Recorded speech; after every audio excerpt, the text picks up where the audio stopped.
The California vineyard stretched endlessly under September's golden light, each row of grapevines perfectly manicured for my daughter's wedding. I stood at the edge of the parking area, straightening my charcoal suit jacket for the third time, wondering why my hands wouldn't stop trembling.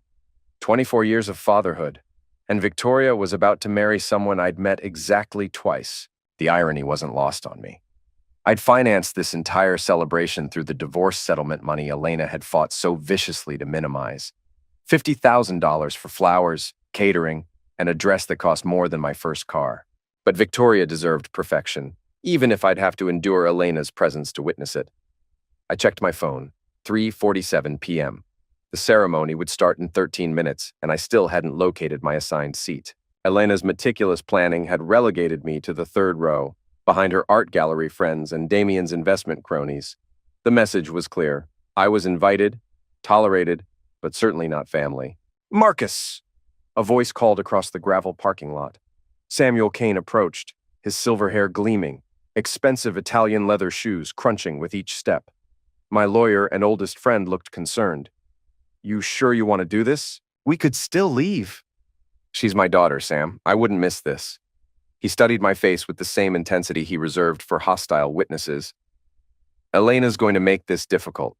You know that, right?" Before I could respond, the string quartet began playing, signaling guests to take their seats. We walked toward the ceremony area, where white chairs formed perfect rows facing an archway draped in cascading roses. The vineyard's tasting room had been transformed into something from a magazine, elegant, expensive, and completely devoid of anything that reminded me of the little girl who used to build pillow forts in my living room. I found my assigned seat and sat down, nodding politely to the strangers surrounding me.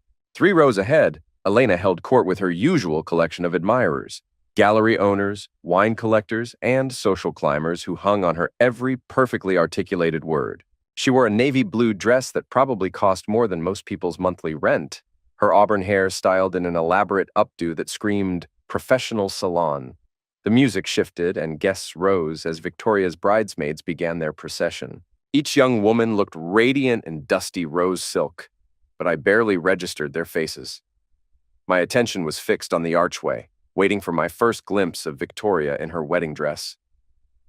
Then the bridal march began, and my world tilted sideways. Victoria appeared at the back of the aisle, absolutely stunning in flowing white silk and delicate lace. But walking beside her, offering his arm with practiced charm, was Damien Cross, the man who had destroyed my marriage, the man Elena had chosen over her husband of 18 years. The man who was now walking my daughter down the aisle. My vision narrowed to a tunnel. The vineyard, the guests, the music. Everything faded except the sight of Damien's hand resting possessively on Victoria's arm. He wore a perfectly tailored tuxedo and a smile that I recognized from countless dinner parties where he'd charmed my friends while secretly planning to steal my wife. They moved slowly down the aisle, Victoria beaming with joy, Damien playing the role of proud father figure. Guests turned to watch their approach, many dabbing their eyes with handkerchiefs. It was beautiful. It was perfect. It was the final humiliation Elena had orchestrated to remind me of my place in Victoria's new life. When they reached the archway, the officiant asked, "Who gives this woman to be married?" Damien's voice carried clearly across the silent vineyard. "Her mother and I do with great joy and pride." The words hit me like physical blows. Her mother and I. As if 18 years of fatherhood could be erased by 2 years of his presence in Victoria's life. I felt Sam's hand on my shoulder, steadying me as I swayed slightly in my chair. The ceremony continued around me, but I heard nothing except the blood rushing in my ears. I watched Victoria exchange vows with her fiancé, watched her laugh at something Damien whispered during the ring exchange, watched Elena beam with satisfaction from her front row seat. When the officiant pronounced them married, the crowd erupted in applause. I clapped mechanically, my hands moving without conscious thought. Victoria and her new husband kissed, then turned to face their guests with radiant smiles. As they walked back down the aisle, Victoria's eyes found mine for a brief moment. She offered a small wave, the kind you'd give a distant relative or family friend. Polite acknowledgement, nothing more. The receiving line formed near the vineyard's tasting room, and I joined the queue of well-wishers. When my turn came, Victoria hugged me briefly, her designer perfume foreign and expensive. "Dad, I'm so glad you could make it," she said, her tone warm but distant. "You look beautiful, sweetheart. Absolutely radiant." "Thank you." She glanced toward Damien, who was accepting congratulations a few feet away. This whole day has been like a fairy tale.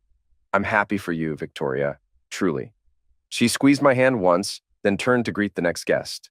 The entire exchange lasted maybe 30 seconds. Elena appeared beside me as I stepped away from the receiving line. Even after 2 years of divorce proceedings and bitter custody battles, she still took my breath away. At 48, she possessed the kind of sophisticated beauty that aged like fine wine, sharper, more complex, utterly devastating. Marcus, thank you for coming. I know this meant a lot to Victoria. Of course I came. She's my daughter. Elena's smile was perfectly calibrated, warm enough to appear gracious, cool enough to maintain distance. She's lucky to have so many people who love her. The words stung because they reduced me to just another person in Victoria's life, no more important than a favorite aunt or family friend. Before I could respond, Damien appeared at Elena's side, sliding his arm around her waist with casual ownership. Marcus, good to see you, he said, extending his hand. His grip was firm, confident, designed to convey dominance. Thanks for being here today.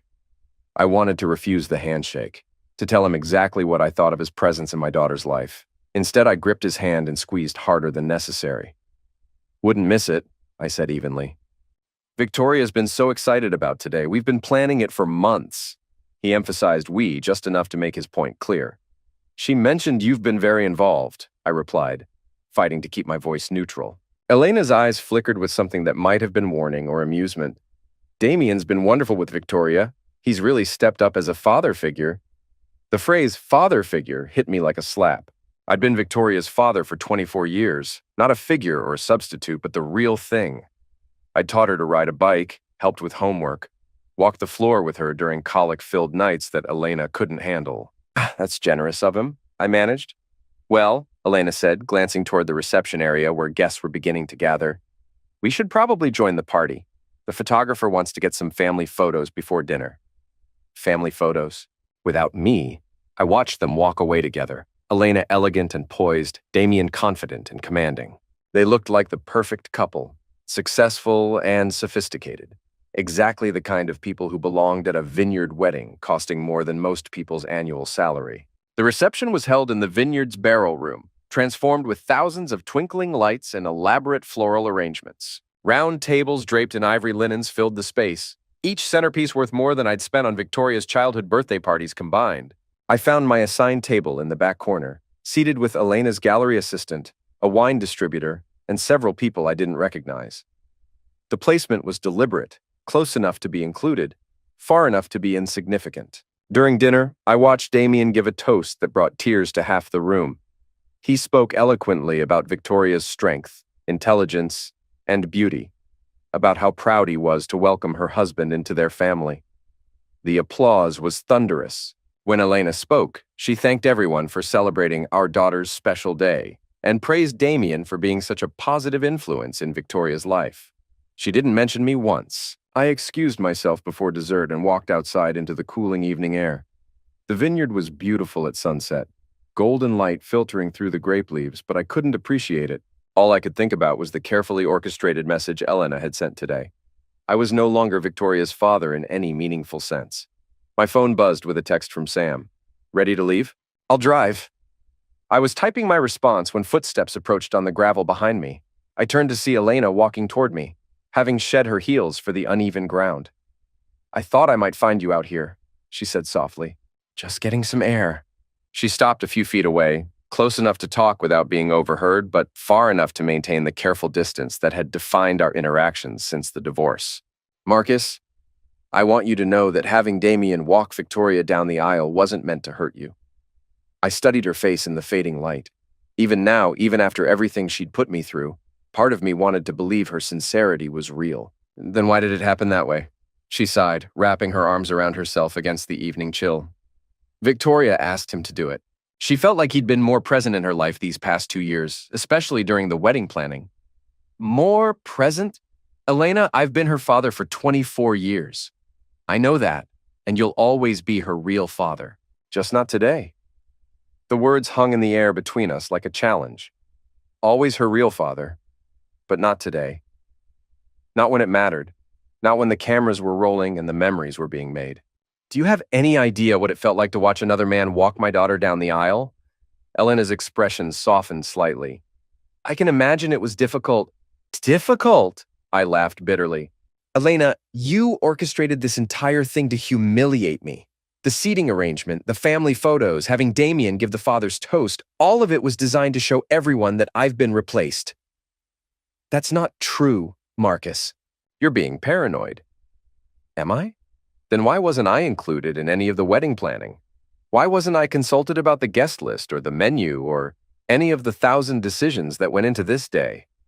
She shifted uncomfortably. But you know how complicated things have been between us. We thought it would be easier. Easier for who? For you and Damien to play house with my daughter while I wrote the checks? Elena's composure cracked slightly. You think this is about money?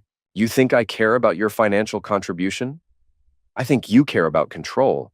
I think you wanted to prove that you could erase me from Victoria's life whenever you chose. Victoria loves you, Marcus. Nothing will change that. But everything else has changed, hasn't it? You've made sure of that. She stared at me for a long moment, and I saw something flicker in her eyes. Maybe regret, maybe calculation, maybe both. I should get back inside, she said finally. They'll be cutting the cake soon. She turned to leave, then paused. Marcus, I know you're angry. I understand why. But Victoria's happy. Shouldn't that be what matters most? After she left, I stood alone in the vineyard, as darkness settled over the rolling hills. Inside the barrel room, I could hear laughter and music, the sounds of celebration continuing without me. Sam was right. I should leave. There was nothing left for me here except the growing certainty that Elena had won completely. But as I walked toward the parking lot, my phone buzzed with another text. This one wasn't from Sam. It was from a number I didn't recognize. Mr. Blackwood, this is Janet Martinez from Hartwell Investigations. We met last month regarding background checks for your firm. I need to speak with you urgently about Damien Cross. Call me as soon as possible. I stopped walking and read the message again. Janet Martinez. I remembered her now, a former FBI agent who handled corporate security consulting. We'd used her services to investigate potential business partners, but I'd never asked her to look into Damien, or had I? 6 weeks ago, during one of my darker moments after learning about the wedding arrangements, I'd considered having Damien investigated. I'd even made a few phone calls, including one to Janet's firm. But I'd ultimately decided against it, telling myself it would be petty and vindictive. Apparently, Janet had decided to proceed anyway. I dialed her number immediately. Mr. Blackwood, thank God you called. We need to meet tomorrow morning. I've uncovered something about Damien Cross that you need to see immediately. What kind of something? Not over the phone. Can you meet me at your office at 8 a.m.? And Marcus, bring your lawyer. The line went dead, leaving me standing in the parking lot with my heart hammering against my ribs. Whatever Janet had discovered, it was serious enough to risk calling me during my daughter's wedding reception. I looked back toward the barrel room, where warm light spilled from the windows and shadows moved in celebration. Elena and Damien were in there somewhere, basking in their triumph, completely unaware that their carefully constructed world might be about to collapse. For the first time in months, I smiled. Monday morning arrived gray and drizzling, matching my mood as I sat in my downtown office waiting for Janet Martinez. Sam paced behind my desk, his usual courtroom composure replaced by barely contained anxiety. You realize this could be nothing, he said, checking his watch for the third time in 5 minutes. Private investigators sometimes oversell their findings to justify their fees. Janet doesn't work that way. She's FBI trained, not some strip mall detective looking for easy money. Still, we should manage our expectations. Even if Damien has some minor financial irregularities, it probably won't change anything with Victoria. I turned to face him. Sam, what if it's not minor? What if it's something that could actually matter? Before he could answer, my assistant knocked and announced Janet's arrival. She entered carrying a thick manila folder and a laptop case, her expression grim enough to silence Sam's pacing.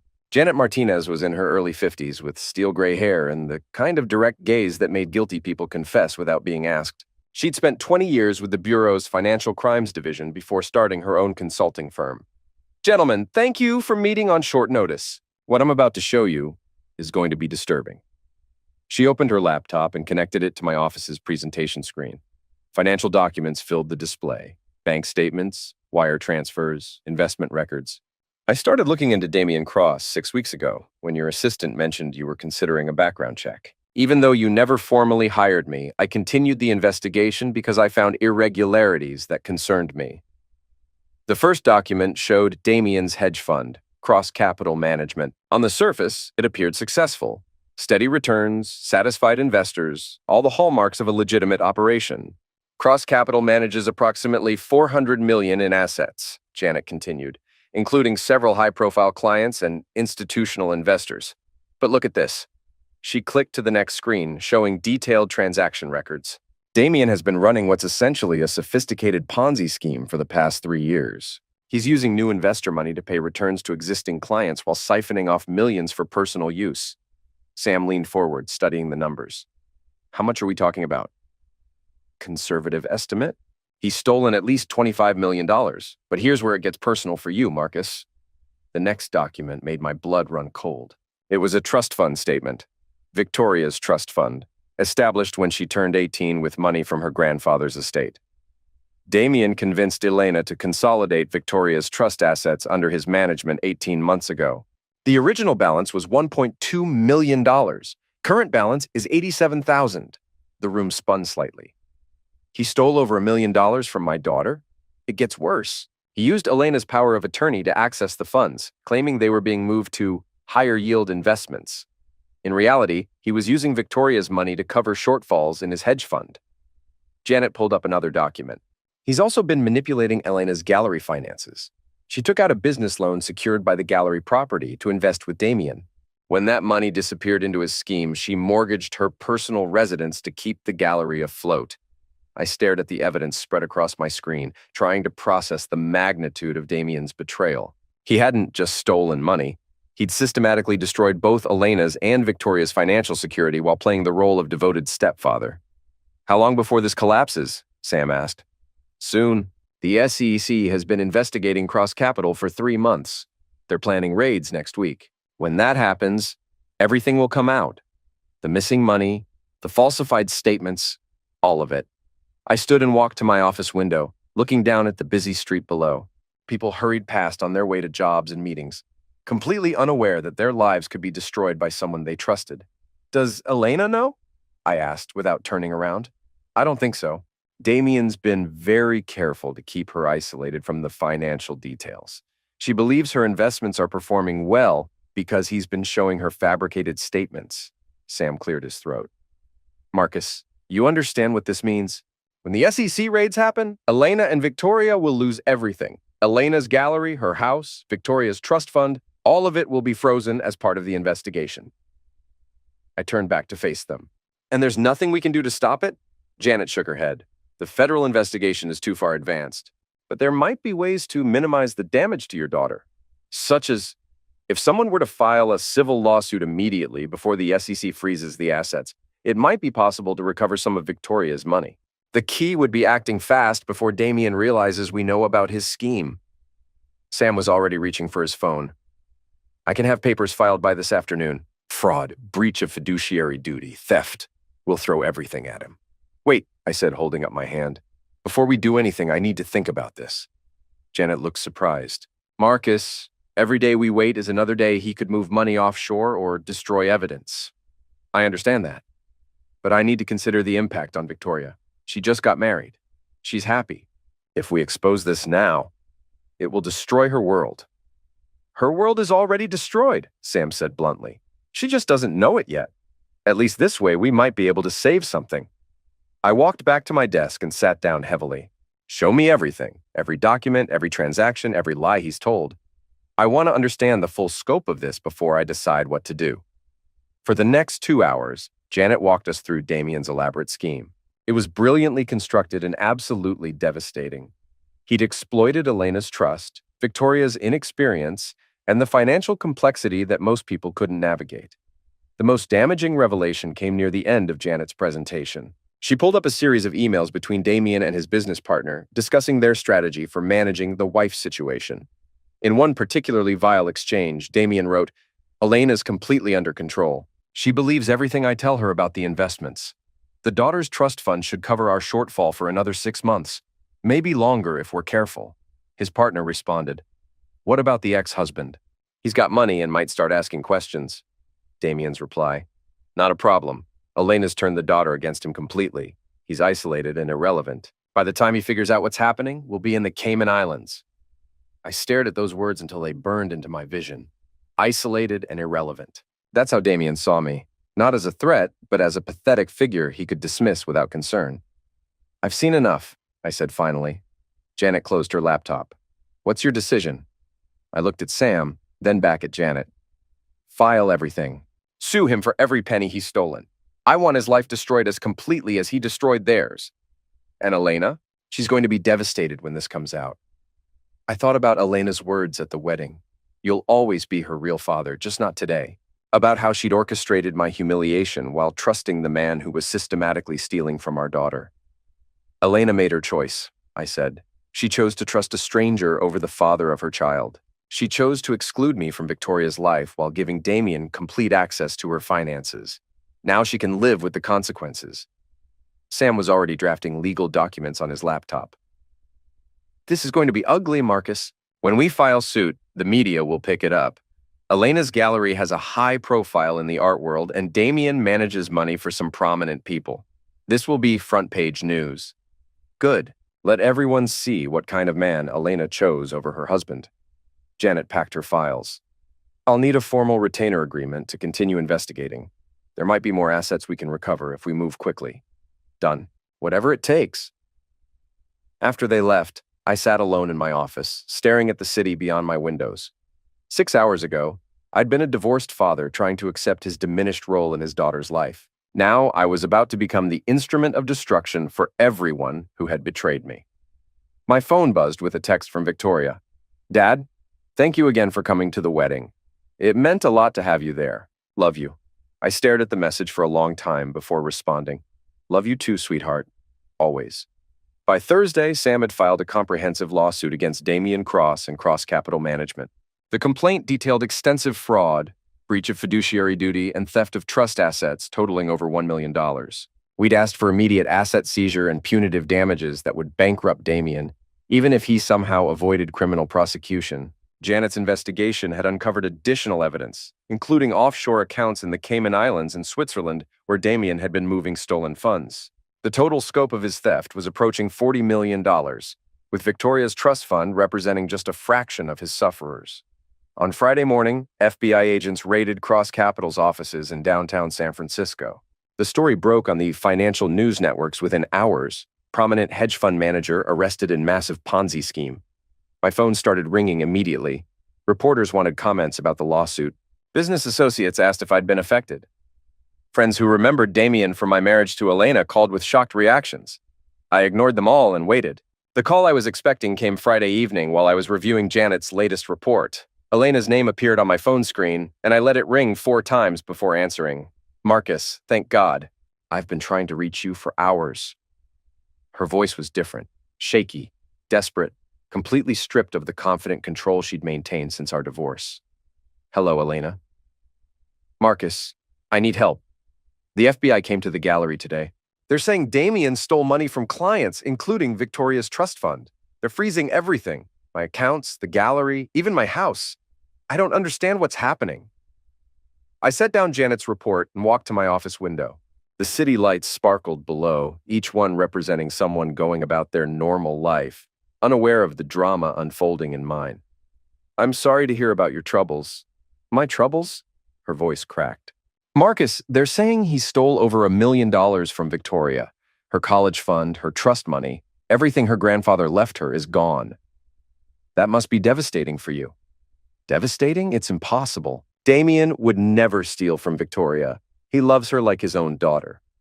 I couldn't help laughing. Elena! He's been using Victoria's money to prop up his Ponzi scheme for over a year. The FBI has records of every transaction. There was silence on the line. Then quietly, how do you know that? Because I'm the one who exposed him. Another long pause. When she spoke again, her voice was barely a whisper. What? I hired investigators, Elena. I've known about Damien's scheme for weeks. I'm the one who filed the lawsuit that started this whole investigation. You did this? You destroyed my life for revenge? I saved Victoria's life. Or what was left of it after you let a criminal manage her finances. Marcus, please, whatever anger you have toward me, Don't take it out on Victoria. She's innocent in all this. You're right, Victoria is innocent. That's why I'm going to make sure she recovers every penny Damien stole from her, even if it costs you everything you have. Elena's breathing became ragged. The gallery, my house, everything I've worked for. Should have thought about that before you chose a thief over your daughter's father. I didn't know. You have to believe me, I had no idea what he was doing. I don't have to believe anything, Elena. You made your choice at Victoria's wedding when you told me I'd always be her real father, just not when it mattered. Well, congratulations. Now I'm the only one who can save her from the mess you created. Marcus, I'm begging you. Don't let your hatred for me destroy Victoria's future. I'm not destroying anything. I'm fixing what you broke. I hung up and turned off my phone. Outside my window, the city continued its endless rhythm, indifferent to the human dramas playing out in office buildings and homes across its sprawling landscape. For the first time since Victoria's wedding, I felt something approaching peace, not happiness. The damage was too extensive for that, but a cold satisfaction that justice was finally being served. Elena had orchestrated my humiliation with surgical precision, turning my own daughter against me while trusting her future to a criminal. Now she would learn what it felt like to lose everything that mattered. And I was just getting started. Saturday morning brought the first newspaper coverage, and it was even more damaging than I'd hoped. The San Francisco Chronicle's front page featured a photo of Damien in handcuffs, alongside the headline, "Gallery Owner's Boyfriend, Charged in $40 million Fraud." The article detailed not only Damien's Ponzi scheme, but also his personal relationship with Elena Blackwood, owner of the prestigious Meridian Gallery. It mentioned Victoria's stolen trust fund and Elena's business loans that had disappeared into Damien's operation. By noon, the art world gossip blogs had picked up the story. Elena's gallery, which had built its reputation on discretion and exclusivity, was now the subject of salacious speculation about financial impropriety and romantic manipulation. I was reading the coverage in my home office when Sam called with an update. The federal prosecutor wants to meet with you Monday morning. They're considering additional charges against Damien based on your daughter's case. What kind of charges? Elder misuse, for one. Even though Victoria's young, using someone's trust fund for personal gain carries serious penalties. They're also looking at tax evasion and money laundering. Good. I want him destroyed completely. Marcus, there's something else. Elena's attorney called this morning. She wants to meet. I leaned back in my chair. What for? She's claiming Elena was deceived just like everyone else. They want to cooperate with the investigation in exchange for immunity from prosecution. Absolutely not. Elena enabled this by giving Damien access to Victoria's money. She bears responsibility for what happened. Her attorney says she can provide evidence that would help recover additional assets. She knows where Damien kept records that the FBI hasn't found yet. I considered this. What kind of evidence? Banking information, offshore account numbers, communication with his accomplices. Apparently, Elena was more involved in his business than she initially admitted. Set up the meeting. But I want guarantees that anything she provides will be used to maximize Damien's sentence, not reduce hers. Sunday passed quietly, giving me time to plan my strategy for the coming week. Janet had provided additional documentation showing that Damien's scheme was even more extensive than initially believed. He'd been running fraudulent operations for nearly 5 years, stealing from dozens of investors to fund an increasingly lavish lifestyle. The most infuriating detail was how he'd used my daughter's money specifically. Rather than simply mixing it with other stolen funds, he'd used Victoria's trust assets to purchase a yacht and a vacation home in Cabo San Lucas, assets he'd been enjoying while playing the devoted stepfather at family dinners and holiday celebrations. Monday morning, I arrived at the federal building for my meeting with prosecutor Amanda Chen. She was younger than I'd expected, maybe early 40s, with the kind of focused intensity that suggested she'd built her career on high-profile convictions. Mr. Blackwood, thank you for coming in. Your civil lawsuit provided crucial evidence for our criminal case. I'm glad it was helpful. I want to see Damien Cross prosecuted to the fullest extent of the law. She opened a thick file folder. He's currently facing 47 federal charges, including wire fraud, securities fraud, and money laundering. Based on the evidence, he's looking at 20 to 30 years in prison. What about asset recovery? My daughter lost everything her grandfather left her. We've frozen approximately $15 million in domestic accounts and are working with international authorities to recover offshore funds. But I need to warn you, These cases can drag on for years, and sufferers often recover only a fraction of their losses. The thought of Victoria struggling financially while Damien's assets sat frozen in legal limbo was intolerable. What if we could expedite the recovery process? How do you mean? Elena Blackwood has information about additional assets. If she cooperates fully, could that speed up the timeline? Amanda Chen studied me carefully. Possibly. But any cooperation agreement would have to include immunity provisions. We'd need to be certain she wasn't complicit in the fraud. She wasn't complicit. She was incompetent. There's a difference. Walk me through her involvement. I spent the next hour detailing Elena's financial decisions, how she'd consolidated Victoria's trust under Damien's management, signed over power of attorney, and used her gallery and personal assets as collateral for investments in his fund. It sounds like she was manipulated, Amanda concluded. She was, but her decisions still cost my daughter over $1 million. I want her to face consequences for that, even if she avoids criminal charges. The civil lawsuit you filed will hold her accountable financially. If we can prove she had legal authority over your daughter's trust, she could be liable for the full amount. This was better than I'd hoped. Even if Elena avoided prison, the civil judgment would bankrupt her completely. When can we meet with her? This afternoon, if she's willing. Her attorney says she's desperate to cooperate. The meeting was scheduled for 2 p.m. at Amanda Chen's office. I arrived early and waited in the conference room, watching through the windows as Elena and her attorney approached the building. She looked terrible. The confident, sophisticated woman who had humiliated me at Victoria's wedding was gone, replaced by someone who appeared 10 years older and 20 pounds thinner.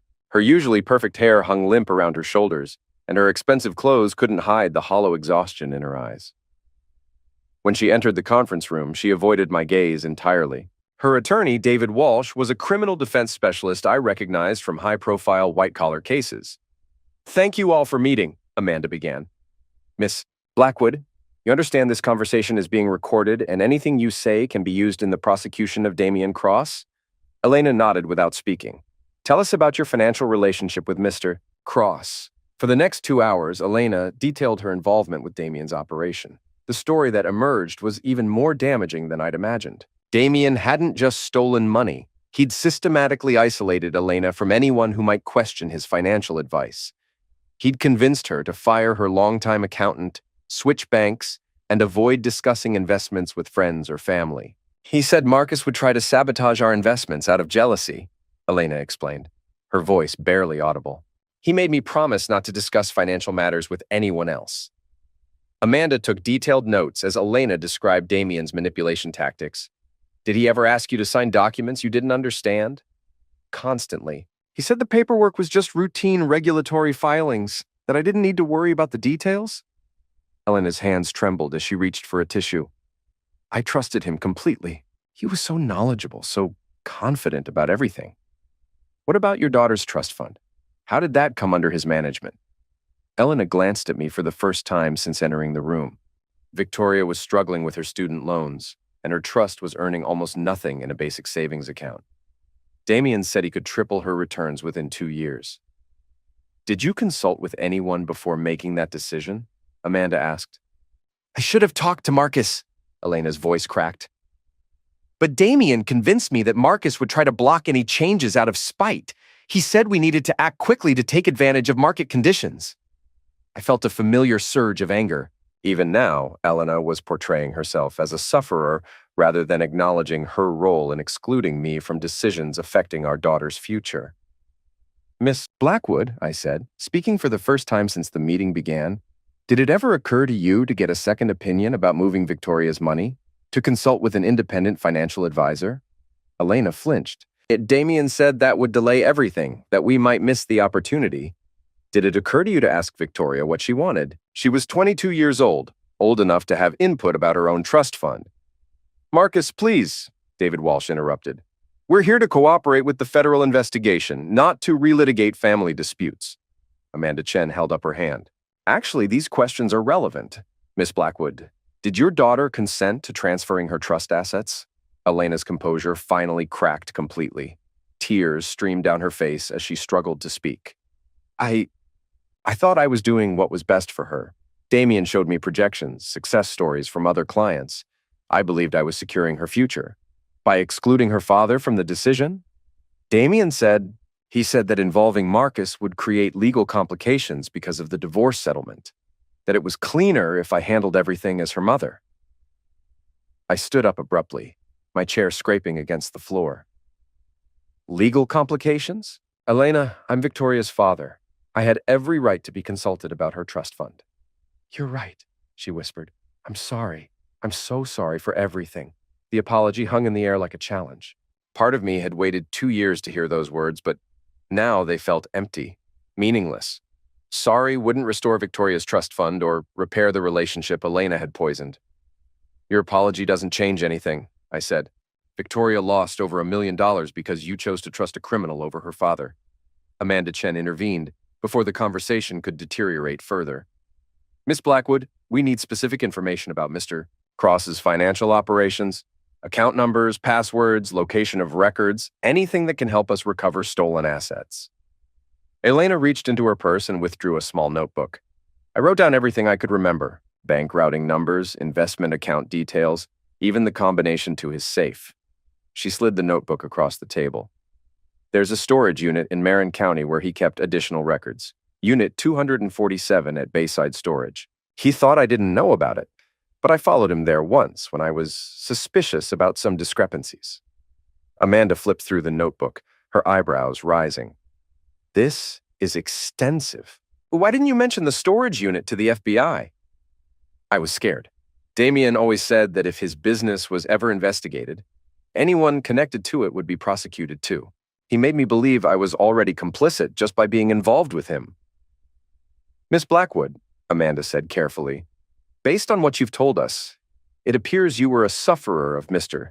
Cross's manipulation rather than a willing participant in his fraud. However, your authority over your daughter's trust fund creates potential civil liability. Elena looked confused. What does that mean? David Walsh leaned forward. It means the federal government won't prosecute you criminally, but you could still face significant financial penalties in the civil lawsuit Mr. Blackwood filed. How significant? Elena asked. I answered before Walsh could speak. Everything, Elena. Your gallery, your house, your personal assets, all of it will be seized to compensate Victoria for what you lost. Elena stared at me in shock. But I didn't know what Damien was doing. I was deceived just like everyone else.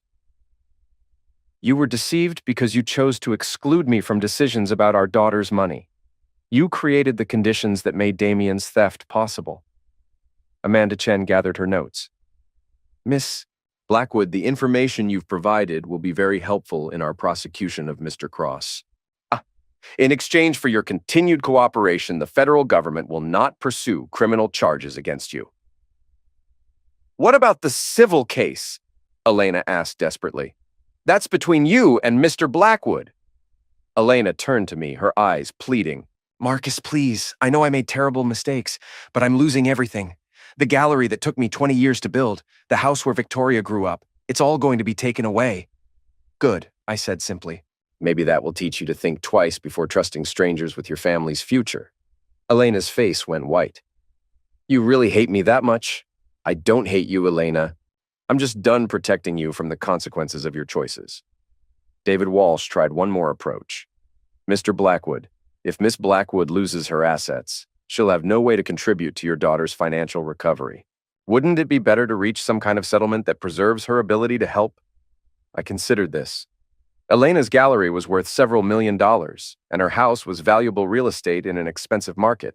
If properly managed, those assets could significantly accelerate Victoria's financial recovery. I'll consider a structured settlement, I said finally, but only if Elena agrees to certain conditions. What conditions? Walsh asked. First, she signs over full control of Victoria's remaining trust assets to me. No more maternal authority over financial decisions. Elena nodded quickly. Of course. Second, she provides a full accounting of every financial decision she made regarding Victoria's money, including detailed records of all communications with Damien. I can do that. Third, she publicly acknowledges her role in enabling Damien's theft. I want a written statement admitting that her decision to exclude me from financial planning directly contributed to Victoria's losses. Elena hesitated. Marcus, that could affect my reputation in the art world. Clients need to trust my judgment. Your reputation is already destroyed, I interrupted. The question is whether you want to help your daughter or continue protecting yourself. She looked at David Walsh, who shrugged helplessly. It's your choice, Elena. Fine, she whispered. I'll sign whatever you want. And fourth, I continued, you transfer ownership of your gallery to a trust fund for Victoria's benefit. The business will continue operating, but all profits will go toward restoring her financial security. This last demand clearly shocked Elena. The gallery was her life's work, her identity, her primary source of income and social status. Marcus, please, anything but the gallery. I'll give you the house, my personal assets, whatever you want. But the gallery is all I have left. The gallery is worth more than Victoria's stolen trust fund. It's the most valuable asset you have, which makes it the most appropriate source of compensation. Elena buried her face in her hands. You're destroying my entire life. I'm prioritizing our daughter's life over yours. Something you apparently couldn't do. Amanda Chen closed her files. I think we have enough information to proceed with the federal case. Miss Blackwood, we'll need you to accompany agents to the storage unit tomorrow morning. After that, you can work out the civil settlement details with your respective attorneys. As the meeting broke up, Elena approached me one last time. Marcus, I know you'll never forgive me for what happened, but please remember that Victoria loves you. Don't let your anger toward me damage your relationship with her. My relationship with Victoria was damaged when you convinced her that Damien was more important than her father. I'm just repairing that damage the only way you left me, by proving that I'm the parent she can actually depend on. Elena had no response to that. She gathered her things and left with David Walsh, her shoulders bowed with defeat. Amanda Chen walked me to the elevator. That was brutal but effective. The information she provided will probably double our asset recovery. How long before Damien goes to trial? 6 months, maybe longer if he fights extradition from wherever he tries to run. But with the evidence we have now, conviction is virtually guaranteed. As I drove home that evening, I felt a complex mixture of satisfaction and emptiness. Elena's cooperation would help restore Victoria's financial security, but it wouldn't repair the relationship damage that had been done. My daughter was still married, still convinced that Damien had been a positive influence in her life, still unaware that her father had been the one to save her from financial ruin. The next phase of my plan would be the most delicate, revealing the truth to Victoria without destroying her completely. Tuesday morning brought news that Damien had been arrested trying to board a private flight to Switzerland. Federal agents found him at a small airfield in Napa County with 2 suitcases full of cash and a fake passport. The arrest made national news, with footage of Damien in handcuffs being broadcast on every major network. I was watching the coverage in my office when Victoria called. Dad, have you seen the news about Damien? Her voice sounded hollow, shocked. This was the first time we'd spoken since her wedding, and I could hear the confusion in every word.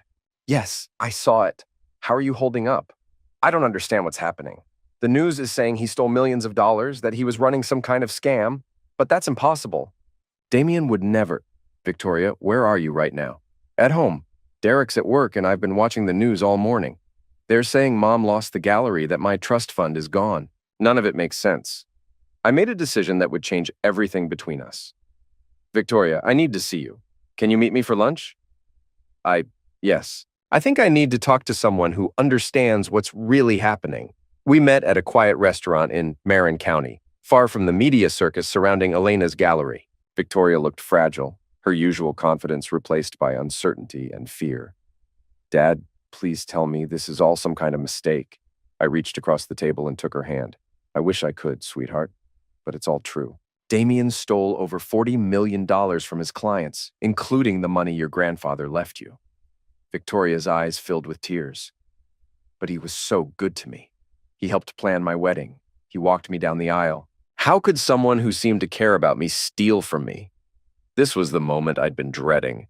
Victoria's entire perception of the last 2 years was built on lies, and destroying those illusions would be painful for both of us. Victoria, there's something else you need to know. I'm the one who exposed Damien's crimes. She stared at me in confusion. What do you mean? I hired investigators to look into his background. When they discovered the fraud, I filed a lawsuit and contacted the FBI. Everything that's happening now started because I uncovered the truth about what he was doing to your money. Victoria pulled her hand away from mine. You investigated Damien behind Mom's back. Behind everyone's back. I suspected something was wrong, and I was right. How long have you known? About his crimes? A few weeks? But I've been suspicious of him since before your wedding. Victoria's expression hardened. Is that why you look so angry at the ceremony? Because you were planning to destroy him? I was angry because I watched another man walk my daughter down the aisle while I sat in the back row like a distant relative. Dad, I explained that. Damien had been more involved in my life recently, because your mother deliberately excluded me from wedding planning while giving him complete access to your finances. Victoria fell silent, processing this information. When she spoke again, her voice was small and hurt. So everything was fake? Damien's kindness, his support, all of it was just part of some scheme to steal my money? I think he genuinely cared about you, Victoria. But he also saw you as a source of funds to keep his fraud running. Those aren't mutually exclusive. And Mom, did she know? This was the hardest question to answer honestly. Your mother was manipulated, just like you were, but she also made decisions that put you at risk because she was more interested in excluding me than protecting you. Victoria stared at her untouched salad. I feel so stupid. I actually believed he cared about me like a father. You're not stupid. You trusted someone your mother trusted. That's completely understandable. But you saw through him. I was looking for problems because I was jealous and angry. That gave me a different perspective. Victoria looked up at me with tears in her eyes. I'm sorry, Dad. I'm sorry I let them push you aside. I should have included you in wedding planning, should have asked your opinion about financial decisions. I let Mom convince me that it was easier to keep you separate from everything. Victoria, you don't need to apologize. You were caught in the middle of something that wasn't your fault. But I chose sides. I chose them over you, and now I find out they were lying about everything. I moved my chair closer to hers. What matters now is that we figure out how to move forward. Your trust fund money can be recovered, but it's going to take time and legal action. How much time? Months, maybe years. But I'm going to make sure you get back every penny that was stolen, plus damages for what you've been put through. Victoria wiped her eyes with her napkin. What about Mom? Is she going to prison? No. She's cooperating with the investigation, and the federal prosecutor believes she was a sufferer rather than an accomplice. But she's losing everything anyway. Yes, the gallery, her house, most of her personal assets will be used to compensate you and the other sufferers. Victoria absorbed this silently. When she spoke again, her voice was steady but sad. I need to ask you something, and I want you to be completely honest. Of course. Are you doing this to punish Mom or to help me? The question cut straight to the heart of my motivations. Was this about justice for Victoria or revenge against Elena? The honest answer was probably both. I'm doing this because you're my daughter, and no one should be allowed to steal from you without consequences. If that punishes your mother for the choices she made, then that's justice, not revenge. Victoria nodded slowly. I understand. I think I'm glad you're fighting for me, even if it's complicated. It's not complicated for me, Victoria. You're my daughter. I'll always fight for you. She reached across the table and squeezed my hand. I love you, Dad. I'm sorry it took a crisis for me to remember that. For the first time in months, I felt like I had my daughter back. We spent the rest of lunch discussing practical matters. Her marriage, her job, the financial implications of Damien's arrest. Victoria was handling the shock better than I'd expected, but I could see the anger building beneath her composed exterior. What happens to Damien now? She asked as we prepared to leave. He'll go to trial, probably be convicted, and spend the next 20 to 30 years in federal prison. Good, she said with surprising vehemence. I hope he rots in there. Victoria, no, Dad. He played games with my life, with my money, with my family. He deserves whatever happens to him. As we walked to our cars, Victoria stopped and turned to me. There's something else I need to tell you. Derek and I are having problems. What kind of problems? Money problems, mostly. We bought the house assuming my trust fund would help with the mortgage. Now that's gone, and Derek's salary alone isn't enough. We're going to have to sell and find something smaller. I felt a surge of protective anger. Even Victoria's marriage was being damaged by Damien's theft. Victoria, I can help with the mortgage until we recover your money. Dad, I can't ask you to do that. You're not asking. I'm offering. You shouldn't have to lose your home because of what Damien did. Victoria hugged me tightly. Thank you. For everything. For seeing through his lies, for fighting to get my money back, for still being my father, even when I didn't act like your daughter. You never stopped being my daughter, Victoria. Not for a single day. That evening, I called Sam with an update on my conversation with Victoria. How did she take the news about your investigation? Better than I expected. She's angry at Damien and Elena, but she understands why I did what I did. And the civil settlement with Elena? I'm ready to finalize it. Elena transfers the gallery to Victoria's trust, provides full financial disclosure, and admits responsibility for enabling the fraud. In exchange, she keeps her house and avoids complete bankruptcy. That's generous considering the circumstances. It's practical. Victoria needs her mother to remain functional, even if their relationship is damaged. Destroying Elena completely would hurt Victoria more than it would help her. What about Damien? Any word on when he'll be arraigned? Thursday morning. Amanda Chen wants me there to represent Victoria's interests as a sufferer. I'll come with you. This is going to be a media circus, and you should have legal representation. Wednesday passed quietly, giving me time to prepare for Damien's court appearance. Janet Martinez had provided additional evidence that would be presented to the judge, including records from the Cayman Islands showing where Damien had hidden nearly $10 million in stolen funds. The most damaging evidence was a recording Janet had obtained of Damien bragging to his business partner about how easy it had been to manipulate Elena and Victoria. In the recording, he described Elena as desperate for male approval and Victoria as too trusting for her own good. Listening to that recording, I felt a cold fury that surpassed anything I'd experienced during the divorce. Damien hadn't just stolen money. He'd cynically exploited the emotional vulnerabilities of my family for personal gain.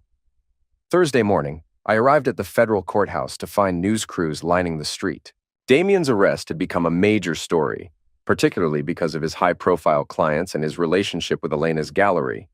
Inside the courtroom, I was surprised to see Elena sitting in the back row. She looked haggard but determined, clutching a folder that probably contained the cooperation materials she'd promised Amanda Chen. Victoria entered just before the proceedings began, accompanied by Derek. She'd insisted on attending despite my suggestion that she might want to avoid the media attention. I need to see him, she'd said. I need to look at the man who stole from me and understand how I could have been so wrong about him. When Damien was brought into the courtroom in handcuffs and an orange jumpsuit, the transformation was startling. The confident, charming man who had walked Victoria down the aisle was gone, replaced by someone who looked desperate and defeated. The arraignment was brief but devastating. Amanda Chen read 47 federal charges, each carrying potential sentences that could total over 3 centuries in prison. Damien's attorney entered a plea of not guilty, but even he looked skeptical about their chances. During the bail hearing, Amanda Chen presented evidence that Damien was a flight risk, who had attempted to flee the country with falsified documents and substantial cash assets. Your Honor, the defendant was arrested at a private airfield with over $200,000 in cash and a fake passport. He clearly has the means and motivation to flee prosecution. Damien's attorney argued that his client had strong ties to the community and would surrender his passport, but the judge was unmoved. Given the severity of the charges and the defendant's demonstrated intent to flee, bail is denied. Mr. Cross will remain in federal custody pending trial. As Damien was led away, he turned and scanned the courtroom. His eyes found Elena first, and I saw something that might have been remorse flicker across his face. Then his gaze moved to Victoria, and his expression hardened into something like defiance. Victoria stared back at him unflinchingly. When he finally looked away, she stood and walked out of the courtroom without a word.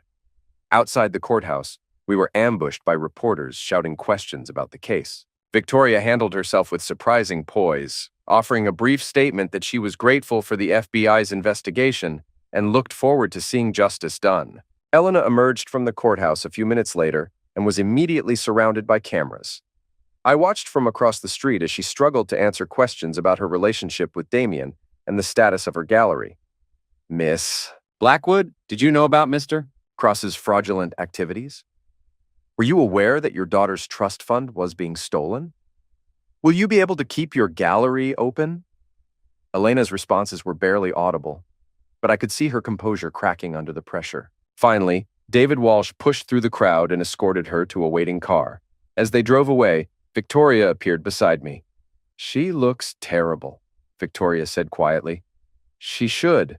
Her decisions enabled this entire disaster. I know, but she's still my mother. It's hard to watch her being destroyed, even if she brought it on herself. I put my arm around Victoria's shoulders.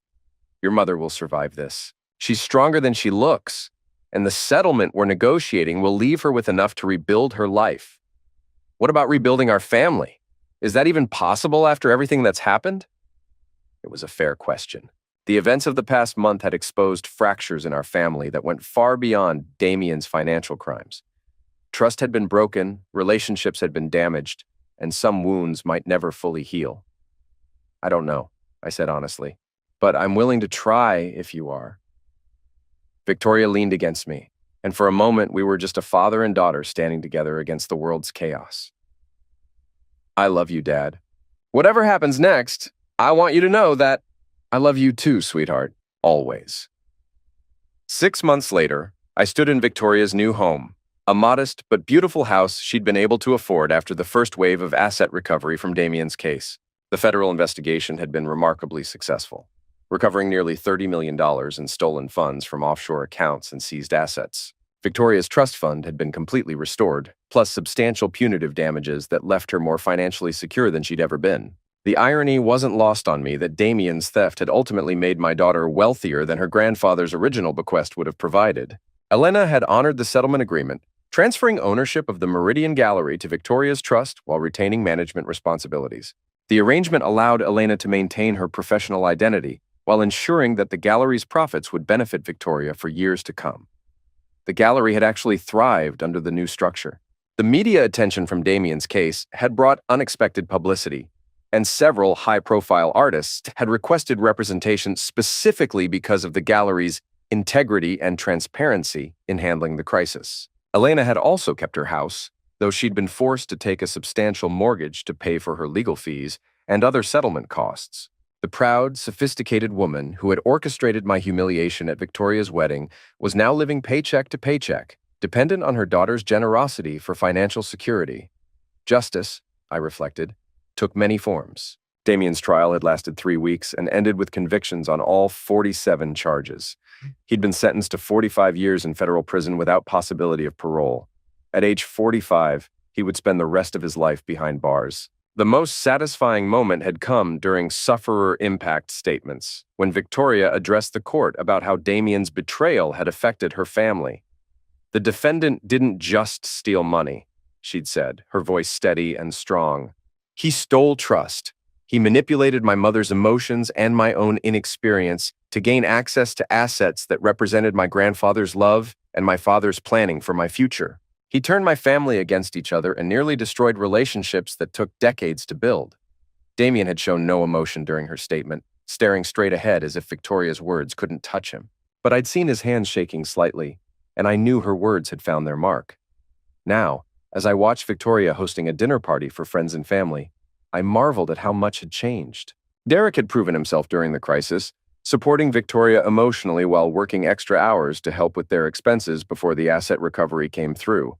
Their marriage had actually strengthened under pressure. Elena arrived fashionably late, carrying flowers and wearing a dress that was elegant, but noticeably less expensive than her previous wardrobe. The relationship between mother and daughter remained complicated, loving but guarded with an undercurrent of hurt that might never fully heal. "Marcus," Elena said, approaching me in Victoria's kitchen. "Thank you for inviting me tonight." "Victoria invited you. This is her home." Elena nodded, accepting the reminder of how power dynamics had shifted. "I wanted to thank you again for the settlement terms. They were more generous than I deserved. They were designed to benefit Victoria, not you. I understand that, but they also kept me from losing everything, and I'm grateful." We stood in awkward silence for a moment, two people who had once loved each other deeply, but now could barely manage polite conversation. "Elena, I need you to understand something. I didn't expose Damien to hurt you. I did it to protect Victoria. I know that now. I also know that if I'd listened to you from the beginning, none of this would have happened." "No, it wouldn't have." Elena looked toward the dining room, where Victoria was laughing at something Derek had said. "She's happy. That's all I ever wanted for her." "Then maybe we can both focus on that going forward." Elena nodded and moved toward the dining room, leaving me alone with my thoughts. The anger that had driven me for months was gone, replaced by something more complex, not forgiveness exactly, but a kind of peaceful resolution. During dinner, Victoria stood to make a toast. I want to thank everyone for being here tonight and for supporting our family through a very difficult time. 6 months ago, I thought my world was falling apart. I learned that someone I trusted had betrayed that trust in the worst possible way. She paused, looking around the table at the faces of people who had proven their loyalty when it mattered most. But I also learned that the people who really love you will fight for you, even when you don't know you need fighting for.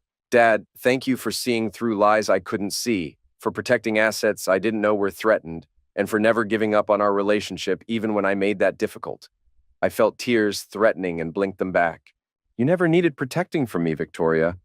You're my daughter. That's what fathers do.